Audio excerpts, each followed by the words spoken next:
Mizoram chunga cheng zofa te zinga thir sakor manga India ram state somni pariat le UT panga fang chuak masaber tu le omchun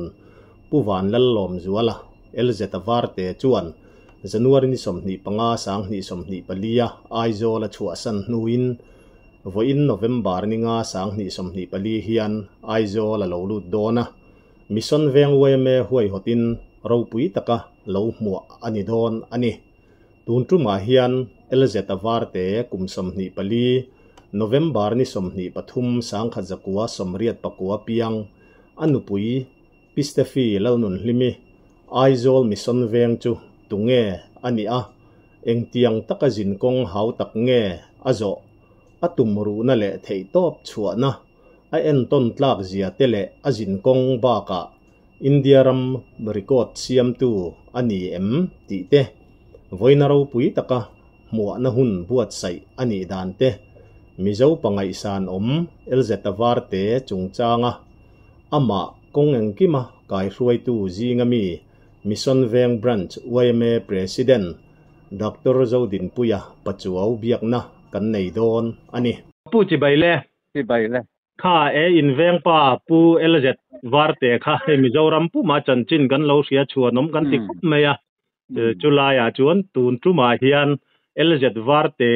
kha tunge ani a khotlangin engtiangin nge in mu ti te in atumru na le khatianga a in buat sai na te zoram mi pui hriata khonga in min sil theiam kan ron tia no elzet a hi pu wangal lom zo la varte a hin pu mania so official channel la hi chuanin elzet varte tin a in dai ka sia chuan ani hi adventure lampang tui mi nia a tangwa chau ti ra tai nei to mai em chu chuan Mizoram chu ai chon na thian te nang sei dan phei chuanin engo puk le tlang lon tu te phei chu le khoi lai mina an la kal thei manglo a chen chelai a fang chuak do tong an thi nia ama hi tin kong tum tha kher hi du lo wa chu te nga chal chu a chen chelai kher te mina kon la zo lo mu thar du kha diang ri lo pumi adventure kan diang tak khani vein a sia ta ma hi chuan ama hi pu vl kon amale pil rimoi pa thu man nei a chu mi zinga chuanin ami lai ni ama hi u me che le na mi pa dang pakata nei a chuan anu pan lai hi chuanin ama hi yem ko to ka no pang sak han ti tu chu ni lo ba ama ro chu changwa chawa khan ti ngam pang tu ta ka hian exercise te uluk te la mai sum na sa a hei tu lai na kan kam hei wanga thil kan ti tam tak hi ti lo to pang chi tu ni mai hei adventure la tu wang hian le fitness tu wang ton mo chu adin hun chu ni ta chuanin tu na all India cycling tour nei tu po hi chu tiang em nei buat sai chong lo wa ka fiat thiam dan chuan ke ma chuan amma hi regular takin exercise sela speed kan ti arang lampang hi atuina zong ani vak lawa atuina zong chu fuat nge ni te ri pe na te ri thi na khani ta endurance lampang hi chu wan chu lampang chuan ina be na sa tla na cycle ten ani boka hiking na ti khan tang an lo na chu tiang reng chu ni ta chuanin in buat sai na nei lovin ti hian ama ain ring to ka fit to ke atia chen a medical lampang a po hian pathian ra engma san na nei lo in fira wa kana chuak ta roi chu ni do mai chuan khotlang lama chuanin tu dai hianin YMA mission veng branch kanin tiamo ke ni hi mission veng a hianin YMA pani ka ma pakati mission veng YMA branch ania pakat ke ni hi YMA amasa YMA mission veng branch kan lia YMA mission veng branch a hianin executive committee member ni meka chuan kan section pakata YMA section pakata hianin assistant leader ni mek ni bokatu na hianin chuan khotlang en mang takania ama hi siat to le sil sanga in music thiam takania la te po he pho nial to ni ome din mun chuni ta YMA po hian music la point kan bang viaw ama hi chuan atoi zong zel ti meng chuanin ko san la ma hianin ain mang ma ke tripi ate ro ka pulop in thafung vak du su nang mana hun inei thei chuan le e KTP lama hianin ai mang na sa a Sunday school zir tir tu ani boka ko kan lama mo hatiang khanin a ka soi thiam dana chuanin he khovel sual nei na abo boy lem lo ti to mayang in bo boy tir atum lo ni beram chu an sat lai te chuanin ka tiang khanin in bo boy tir theina tu te chuan hu ve te wang chu ai bo boy tir du lo sim sima ama hian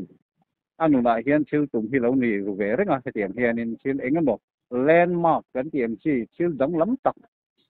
van tlang chung deuh thil a kan thlir thei tur awang ti tur hianin alo in buat sei sin sim ni hian a sia ta mo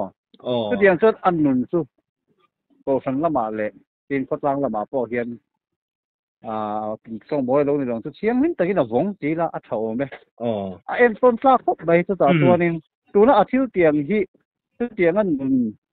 no pan te da ti la tlang wang dei rol tham ni ti la tanga tu von thiam hin lo chuan thil ti thei ni pon ka felo ke chuanin chu tiang din hun chu ni a taksa hi a fitness a hi chung zong bel khom chuan a condition kan ti me yang chu hey UFC fighter te po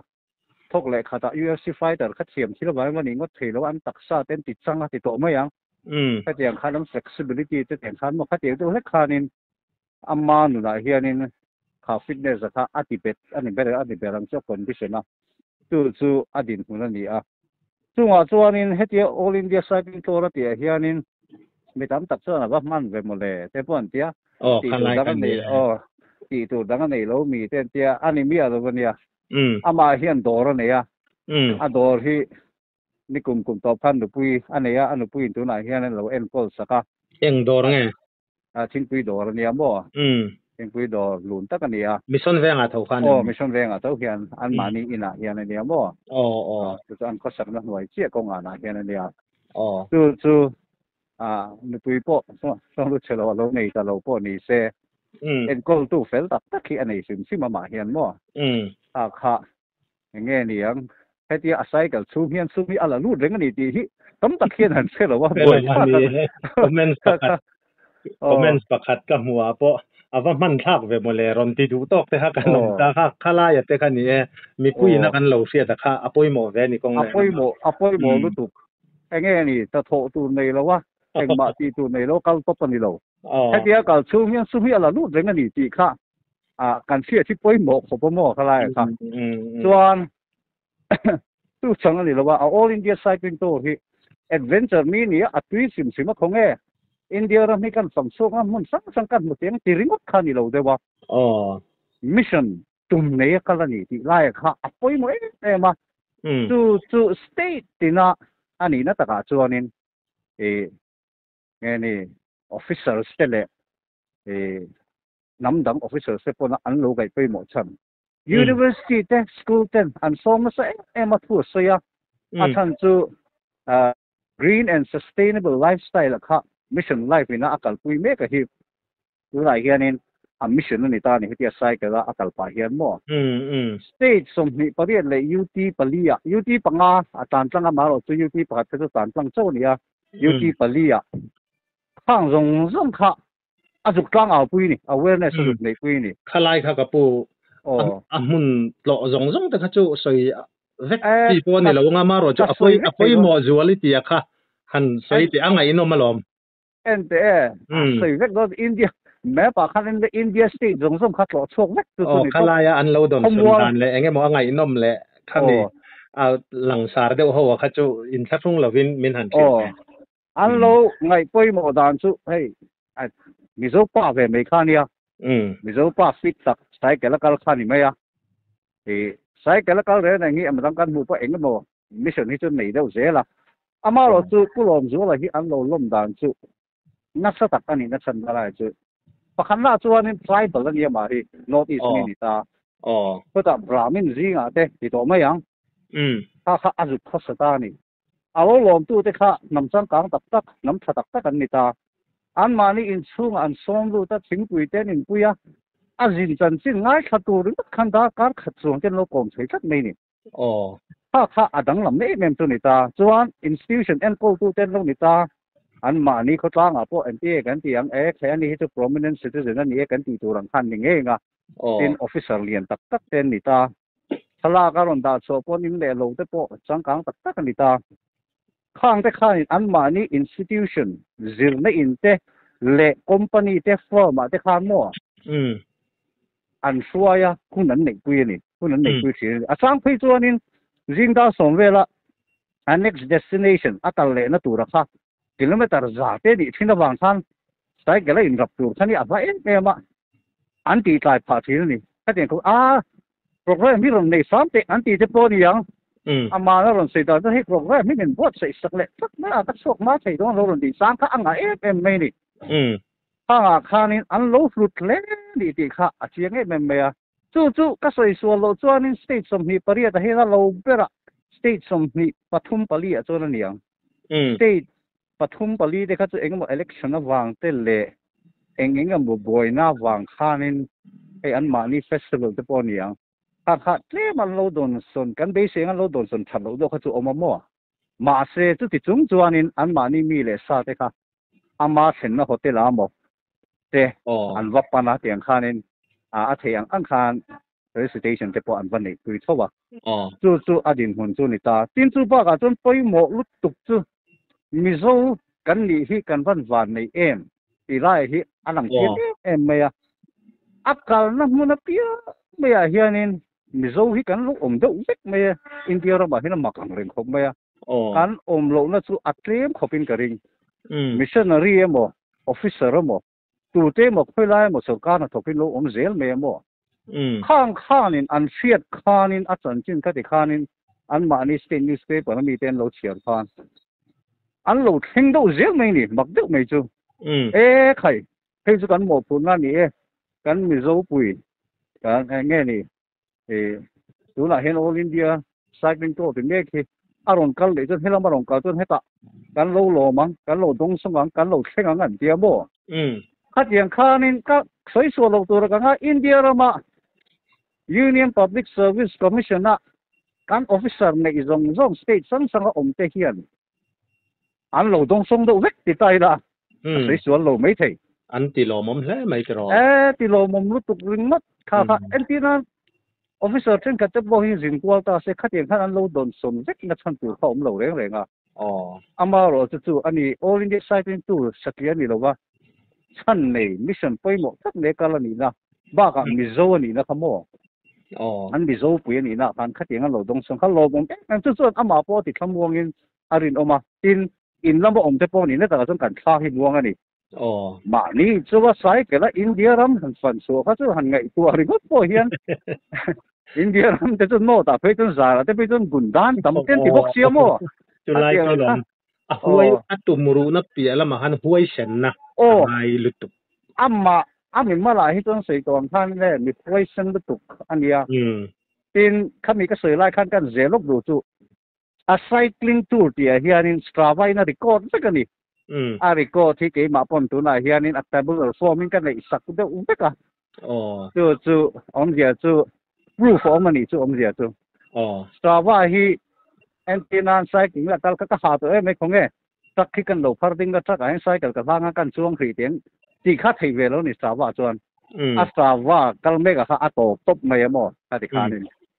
tu da chuanin integrity ti to ma yang ti angai sa nom hi ka ti me ma hei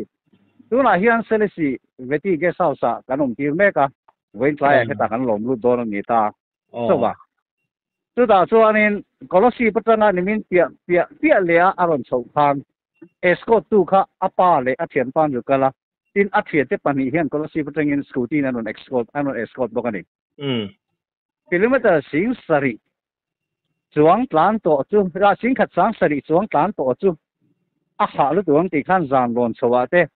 lungdai chowa te khan a cycle kha in ra thelo chin khom ve ni a chho lu tu ko lai ko anor te khangai ve ta khati a cycle anor puyen tung khan adu sek lo mo ya bo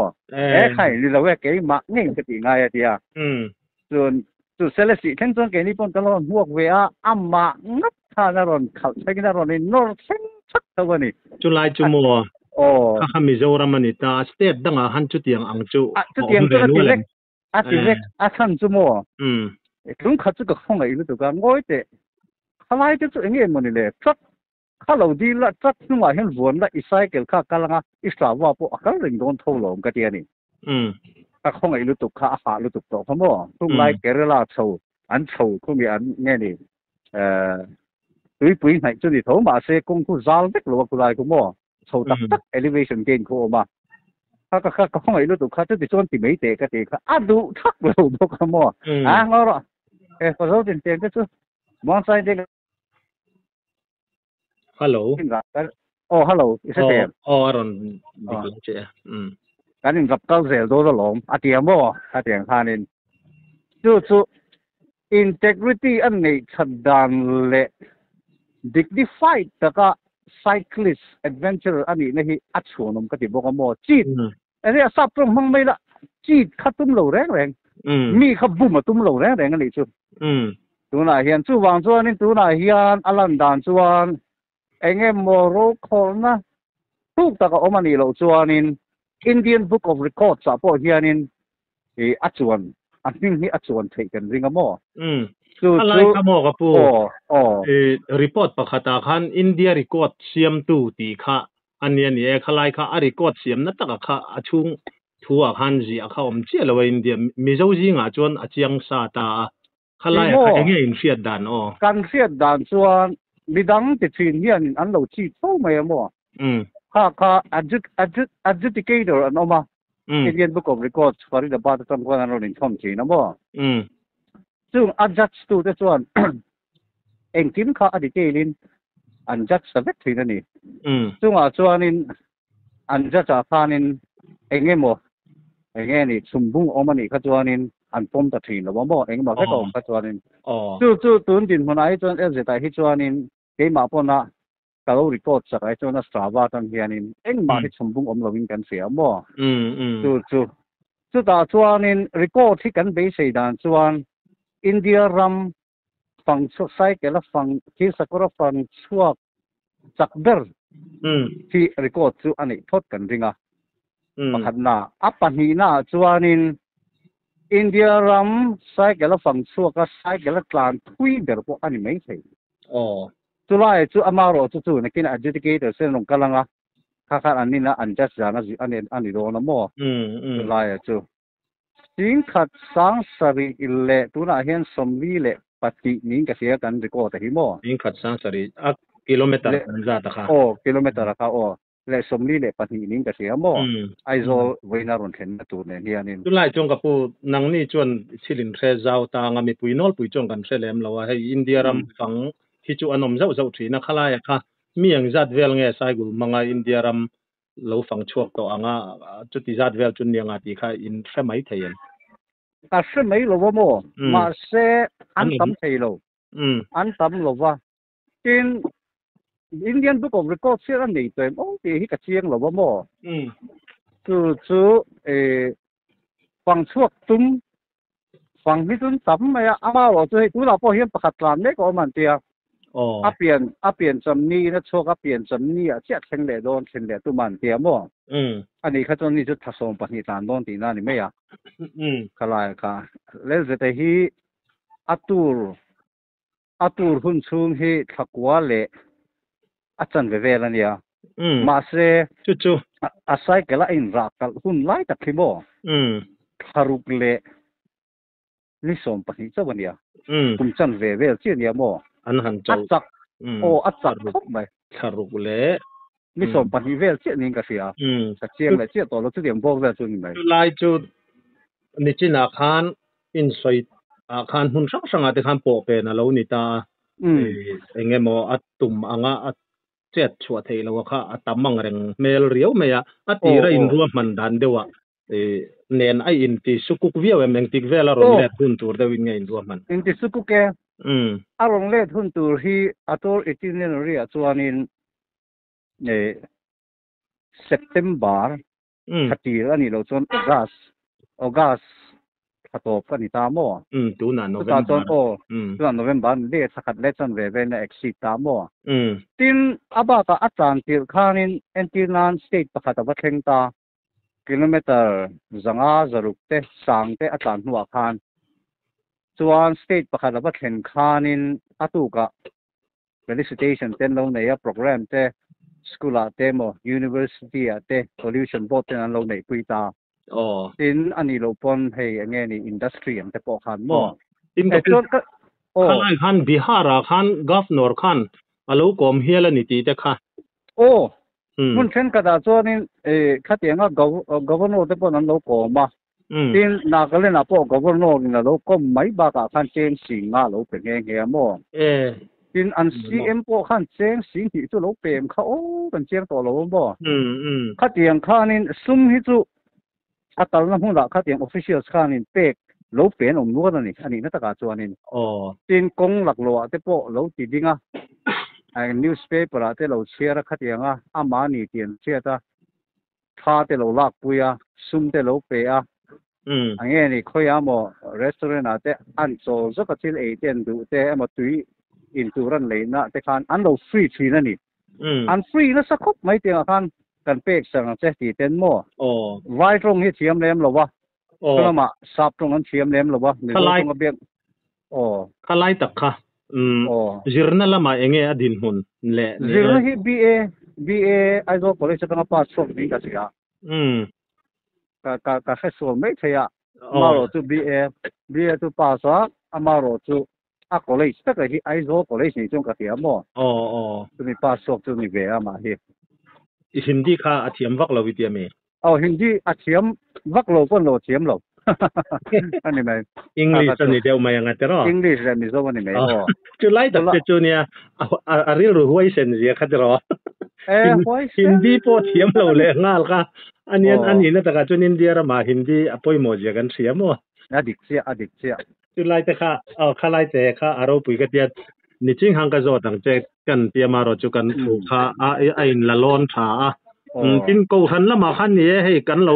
Sunday school jupir tu te kha ania no panglama ni tura kan ngaya tin Presbyterian ti kha kan soiri kherlo wa Presbyterian ni tura hang kan mission veng ko sana biakin puya hian ti chuan an ei zon na lama khan anu le pa te din mun kha enge soi shom te ani em chu ni china kan an ngai thak ang khan enge ni la hepia han kal thei a man lu tu han tiang te kha om ve anu le pa chung te nan support tha ti kha asiat bokani khotlang ni support ba ka han mo reng be support salu tu engang din hun ngen ni ti kha an soyarem chuan apa hi enge ni sumdong thina nia tina ba ka tu nu hian contract na te thokamo atiang khanin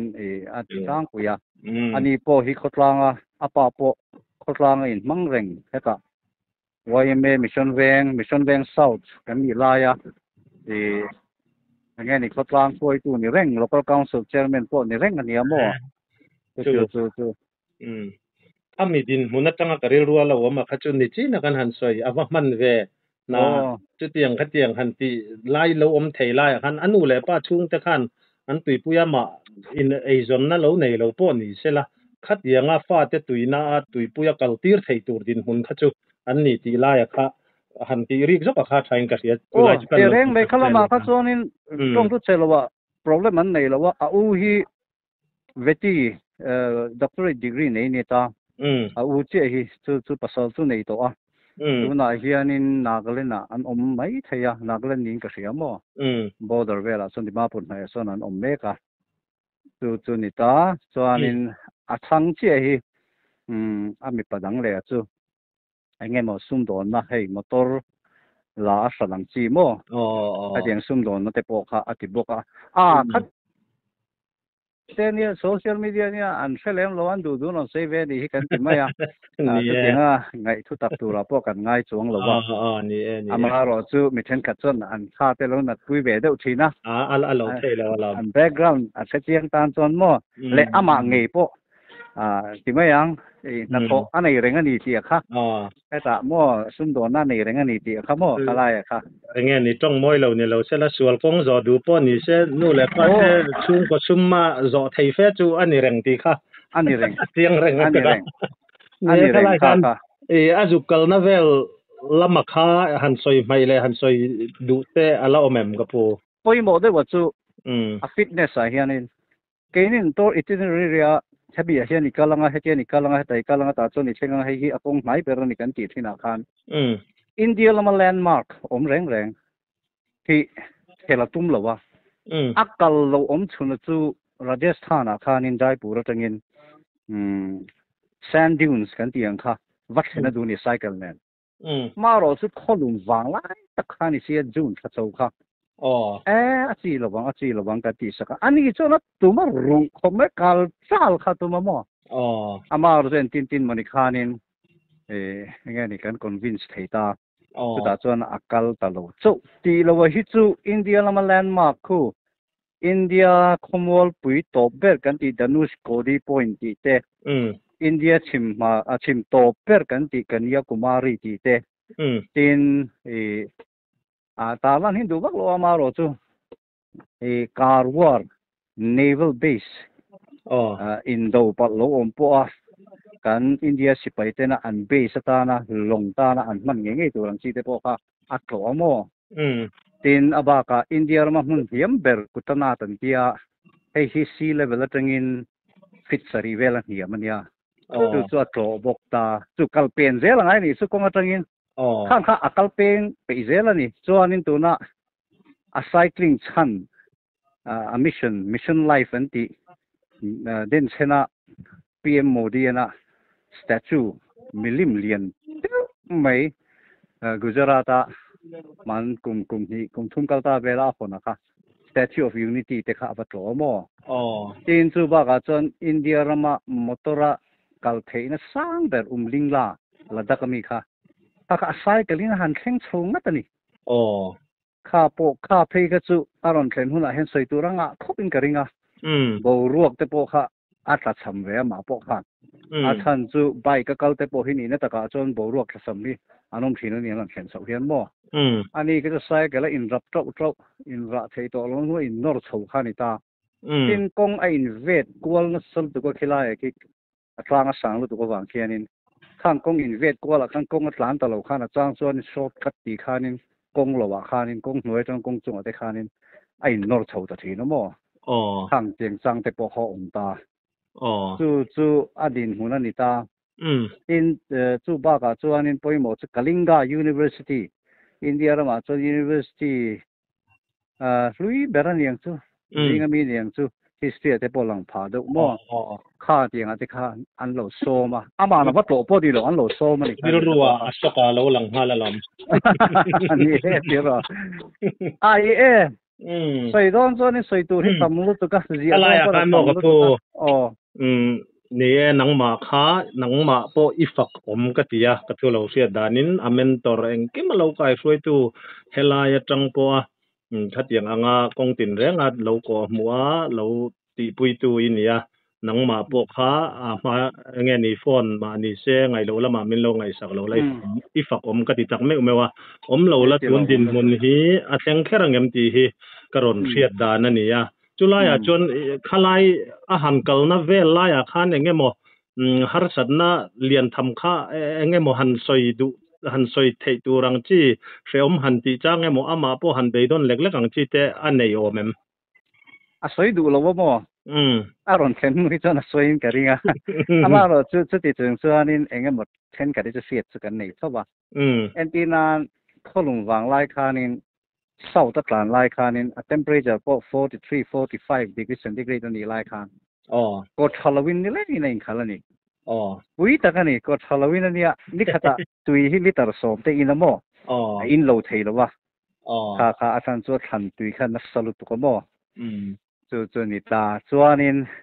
kapil zeka in khalui tal te ne ya a soi du chuang lo wa chung te po chu a khwa te sika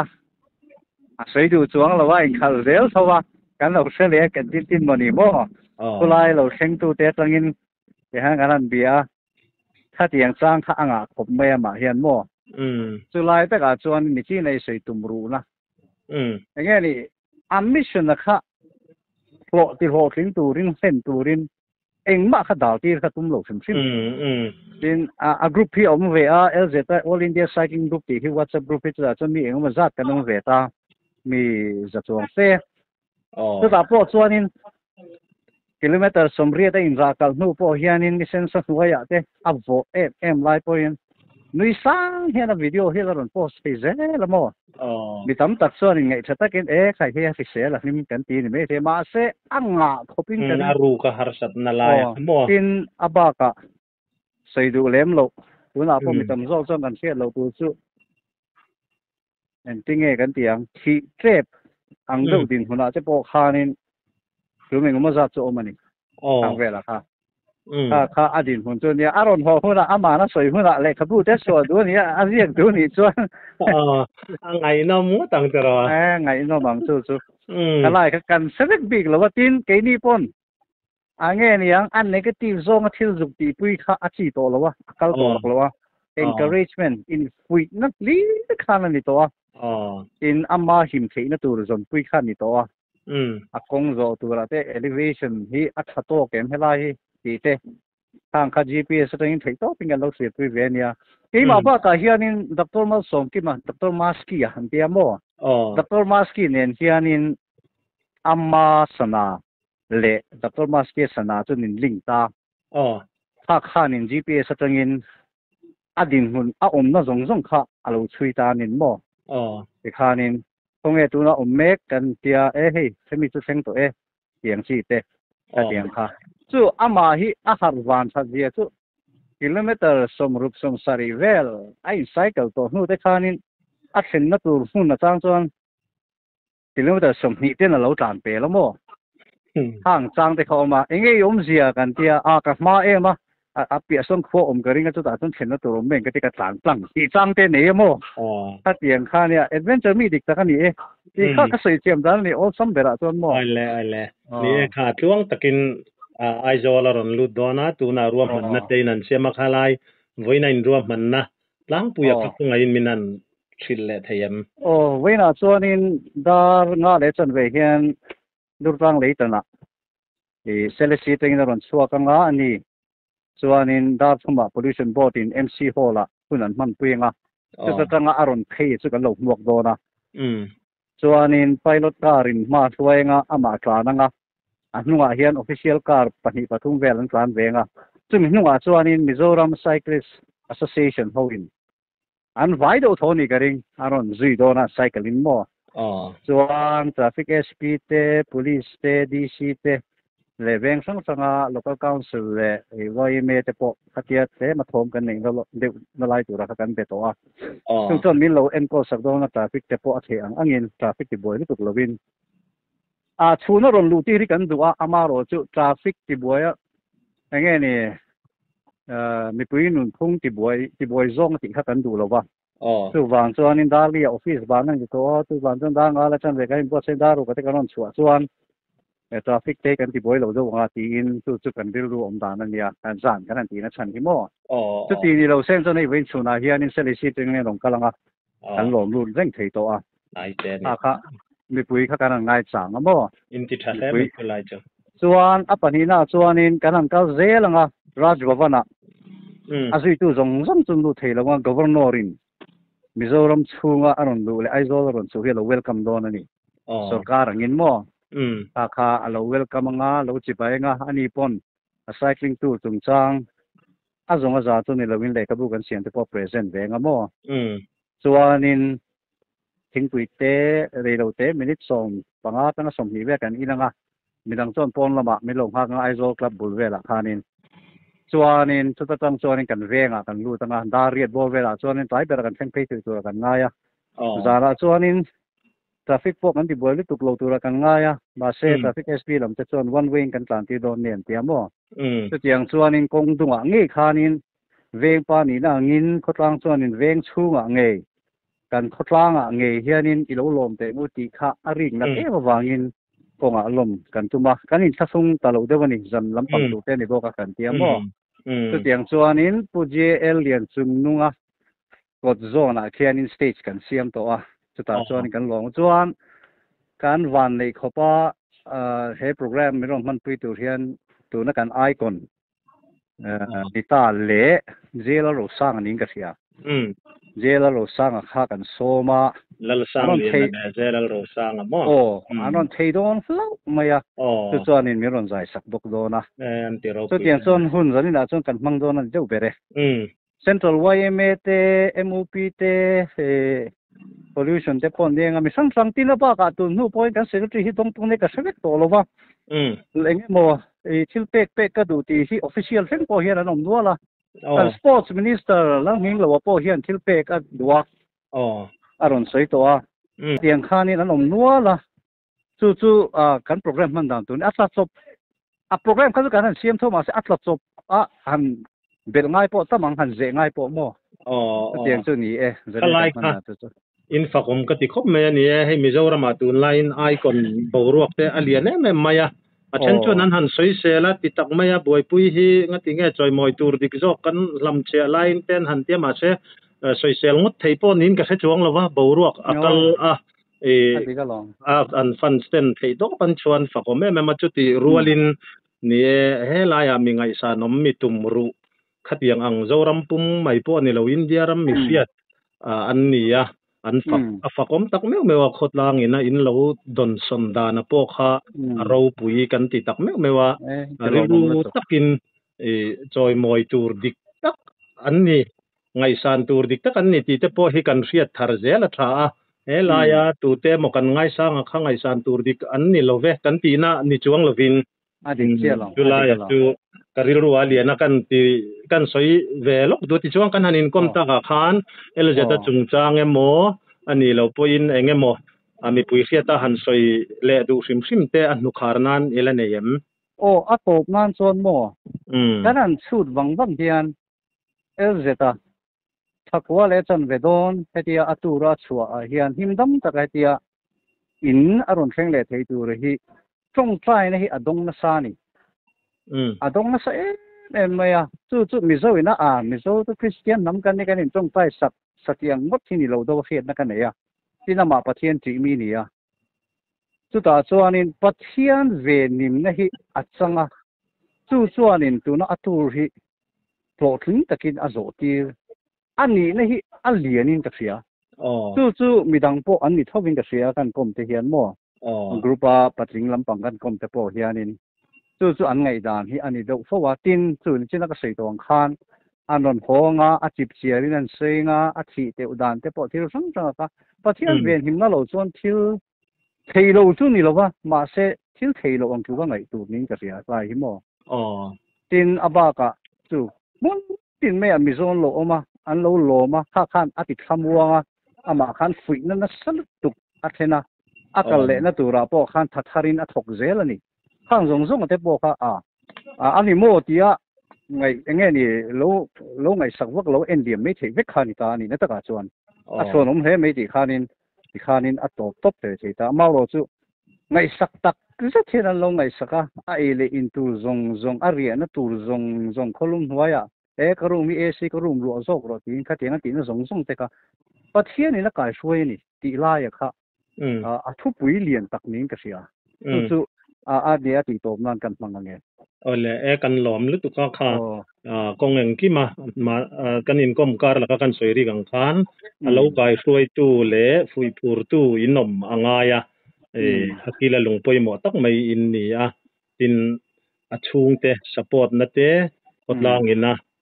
in lo support na le thei to pin lo chua puina a choi moina in han mang tu rang te pula hunin an mang tur te kha aro pui kan ti tak me in kom na hun tha tak min pe a kan lom nu tu ke ole ke ko ka lom me ale hian Western India plywood guest house a kan me ka en ruang kop me Arabian si hi alang siang kop me tu toy na hian kasaragot ta kan kalanga kem sompo vela ni dona I wish I could bring my cycle, but all this traffic is very dangerous for me. Very big trucks are everywhere like that. This is my first time. It's not easy to drive on this very big city. Hey, the Changa KM Somruk Vela, Lekhian Bay of Bengal, we have our toa. Yeah, Anal to Tolawa Mase, motor Kongson KM Somriat Vela Laniang and Tia, Boruak Melanie too, KM Somruk too. Zofa te zinga heti anga mitumru le enton tlak mi chuanom thu pui ro pui tak keng chunga thir sakor manga India ram fang chuak tu kan nei hi van tong official channel chuan thinlung takin chuanom kan ti in atum a hlotlin na aro puin fak om kan ti tak mewa akal le zel na tura pathianin mal som se ti in du sakna kan hlan ani van tong official channel thir tu zong te du saka like comment subscribe min lo ti sak thin te chunga lom thu kan soinon mola kan channel hi subscribe like le comments te min lo ti sak ram turin in khongai na kan nge non le chau ani e